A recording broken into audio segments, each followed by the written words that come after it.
நடிப்பதற்கு மிக அழகிய முகந்த படம். நல்ல மூக்கு, பெரிய கண்ணு, கருள் ஜெமினி கணேசன் மாதிரி. என்னடா யாரையும் நான் எவ்வளவு பெரிய ஸ்டார் ஆக்கியிருக்கேன், என் மகனை நல்லா ஸ்டார் ஆக முடியல, அந்த ஒரு விஷயம் இருக்குமா? அவனுக்கு பிடிக்கல. தாஜ்மஹால் நடிக்கும் போது கூட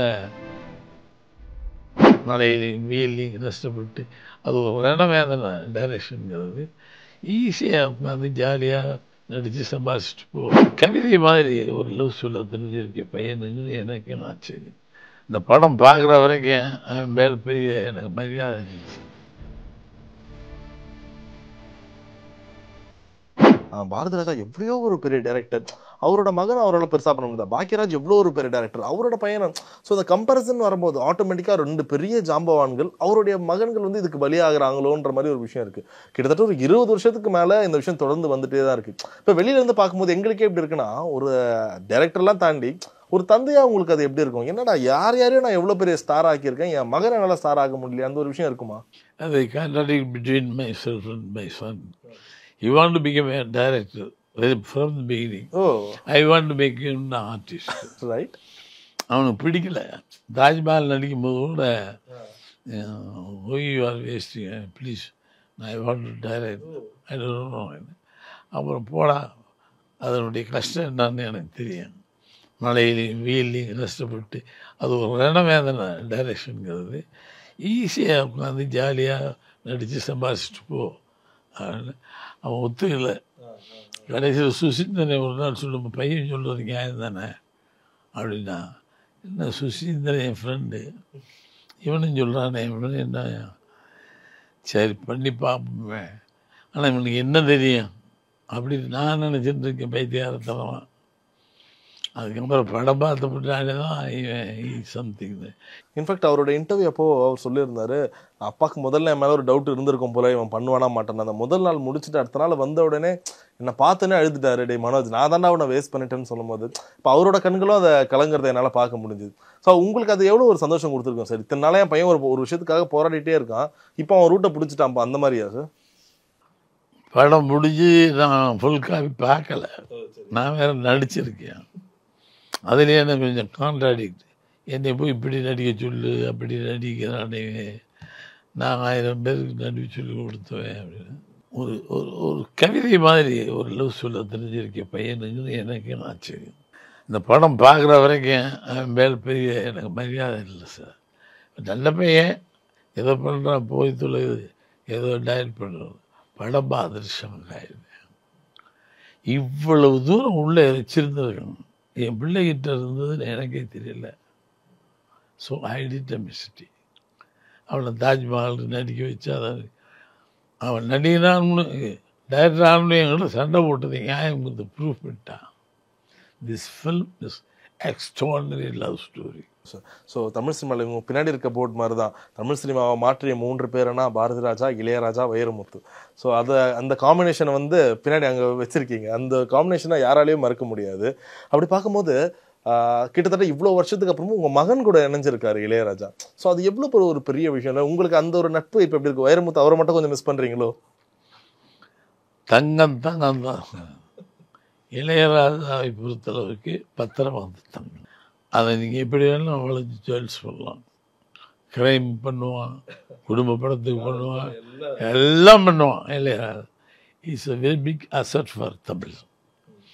வைரமுத்து நான் ஆச்சரியப்பட்டேன் இல்லையா, பாலச்சந்திரனை பார்த்து ஆச்சரியப்பட்டு இங்கே வந்தேன். பாலச்சந்திரன் வந்ததுக்கு பின்னாடி நானும் சினிமா வந்தேன். இப்போ நான் ஆச்சரியப்படுறதில்ல, 2 பேர் தான், ஒன்று இளையராஜா, ஒன்று வைரமுத்து. இளையராஜா எதை தொட்டாலும் அது இசைக்கும். அவன் விரல் நகங்கள்லாம் பேசும். இந்த ஃபிகர் இருக்கே அது விளையாடும். அதுக்கு ஈக்குவலான மியூசிக் டைரக்டர் நான் பார்க்கல. ஓகே. ஆனால் வெளியில் எப்பவுமே சொல்லும்போது இளையராஜா அவருக்கு கொஞ்சம் திமிர் அதிகம்ப்பா, அவர் கொஞ்சம் அகம்பா, அது வேணும்.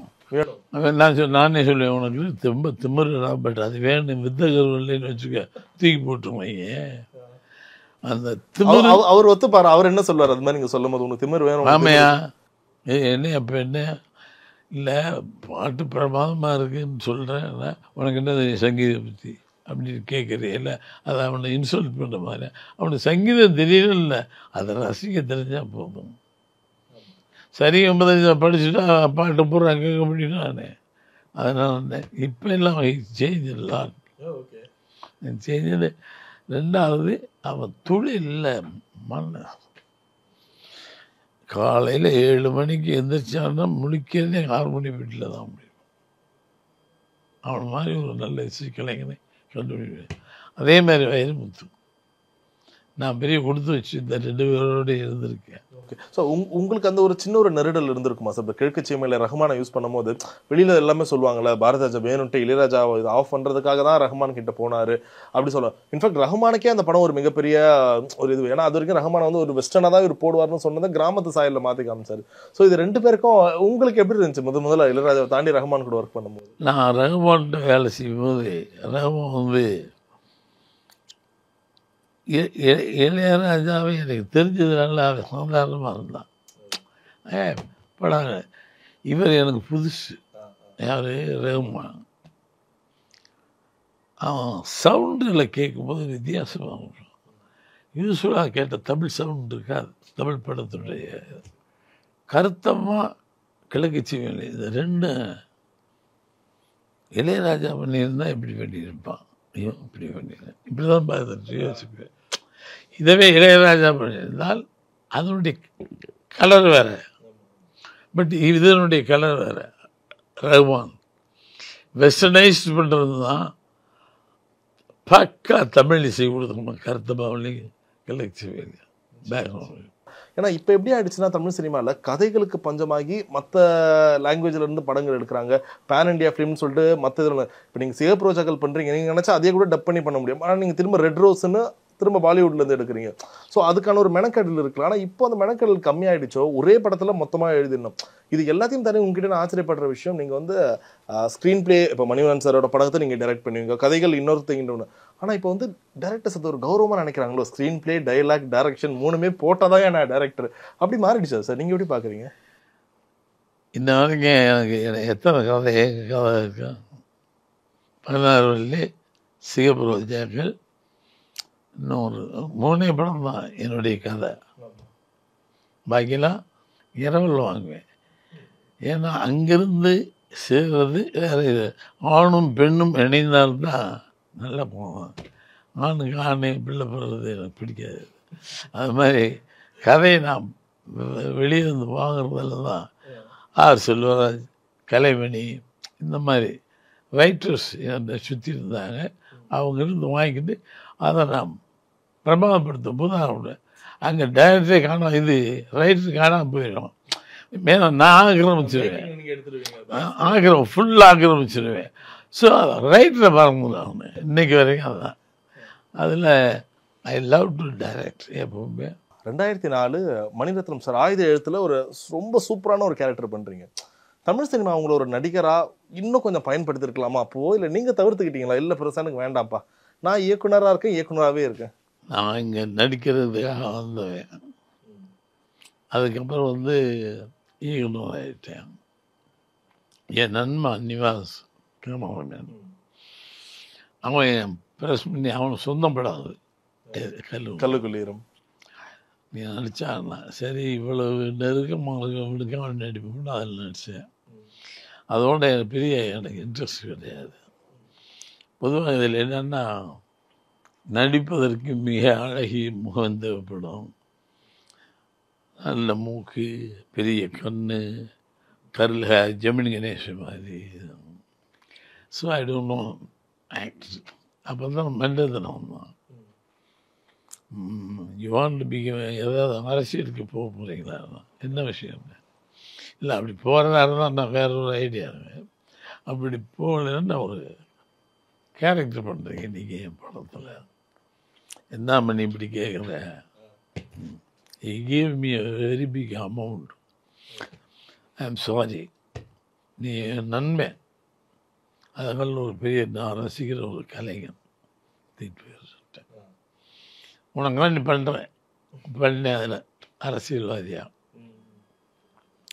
அதுக்கப்புறம் பெரிய நடிக்கணுங்கிற தாட் இல்லை. இல்லாமல் இருந்தவனுக்கு திடீர்னு இவன் என்ன குரங்கு பொம்மையா? ஆமா ஆமா குரங்கு பொம்மை. ஆனா அதுக்கு முன்னாடி ரெட்டச்சுழி நடிச்சிருப்பேன், அது கூட ஓகே, பாலச்சந்தர் சார் நடிக்கிறீங்க, அது வேற ஒரு கதையில நடிச்சிருக்கீங்க. சொல்லி எல்லாம் என் படத்துலேயே நான் குரங்கு சேர்க்கறது இல்லை. ஏன்னா எனக்கு உடன்பாடு இல்லை. ஓ, அந்த படத்துலேயும் சரி கேரக்டர் அவனை பற்றி பேசக்கூடாது. 2 பேருமே இல்லை. ஆமா, பாலச்சந்தரும் இல்லை, டைரக்டர் தாமிராவும் இல்லை. விருப்பம் இல்லாமல் பண்ணுறதுன்னு ஒன்று இருக்கு. நட்புக்காக வேண்டி செய்யுது, அது நட்புக்காக பண்ணது பாலச்சந்தர் எனக்கு.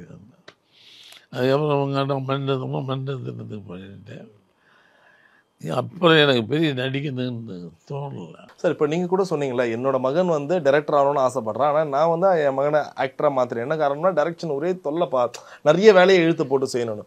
ஆனால் இப்போது ஹீரோஸ் பார்க்கும்போது இப்போ கமலஹாசனாக இருக்கட்டும், ரஜினியாக இருக்கட்டும், இப்போயே தமிழ் சினிமாவோட அதிக கலெக்ஷன் பார்த்தீங்கன்னா ஜெயிலர் விக்ரம், அவங்க ஒரு 40 வருஷம் இந்த லெகசியை பண்ணிட்டு வருவாங்க. ஆனால் டைரக்டர்ஸ்ன்னு வரும்போது அது ஒரு 10 வருஷத்துக்கு ஒரு வாட்டி புது இயக்குநர்கள் மாறிட்டே வருவாங்க. அது காலத்தின் கட்டாயம், அந்த டிசைனே அப்படி தானே. நீங்கள் எப்படி பார்க்குறீங்க? டைரக்டர்ஸ் அல்லது ஒரு 40 வருஷம் ஒரு 45 வருஷம் அப்படி அது விடாமல் பிடிக்க முடியாது சார்? அது என்ன ஆகுதுன்னா, ரசிகர்கள் பாவம். அவன் ரஜினி கமல்னா அங்கே டைரக்டர் பற்றி கவலையே இல்லை. நீங்கள் வந்து டைரக்ஷன் பிரபாவம் பேசிட்டு வரமாட்டா, அடி வாத்தியார் பிச்சுட்டார்லேருந்து அதை தான் பேசிகிட்டு இருப்போம். ஸோ அவங்க நெஞ்சில் உட்காந்துட்டாங்க. பாரதிராஜா படம் தான் வரணும், பாரதிராஜாவின் கூடி பிறகு தான் பாரதிராஜாவின் கைதியின் டைரி, பாரதிராஜாவின் சிங்கப்பூர்வஜாக்கள், அப்படி தான் வரணும். கமலஹாசன் சிங்கப்பூர்வஜாக்கள் வரணும். அதனால தான் வெரி பிகினிங்கே டைட்டில்லே போடுவேன் 16 வயதில் யார் ஆர்டிஸ்ட் பேர் போடுவாங்க. பாரதிராஜாவின் 16 வயதிலே பரட்டை சப்பாளி இப்படி தான் போட்டிருப்பேன். அவங்க பேர் ஆர்டிஸ்ட் பேரே இருக்காது, சிறிய பேர் இருக்காது.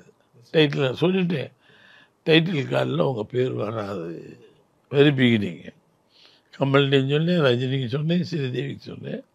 எங்களுக்கு அதை பற்றி கவலை. அதனால் பரட்டை வருவார் உங்கள் கேரக்டர், மயில் வரும், சப்பாடி வருவான், கமலஹாசன் வரமாட்டான், ரஜினி வரமாட்டான்னு ஒத்துக்கிட்டான் பெருந்தன்மையோட.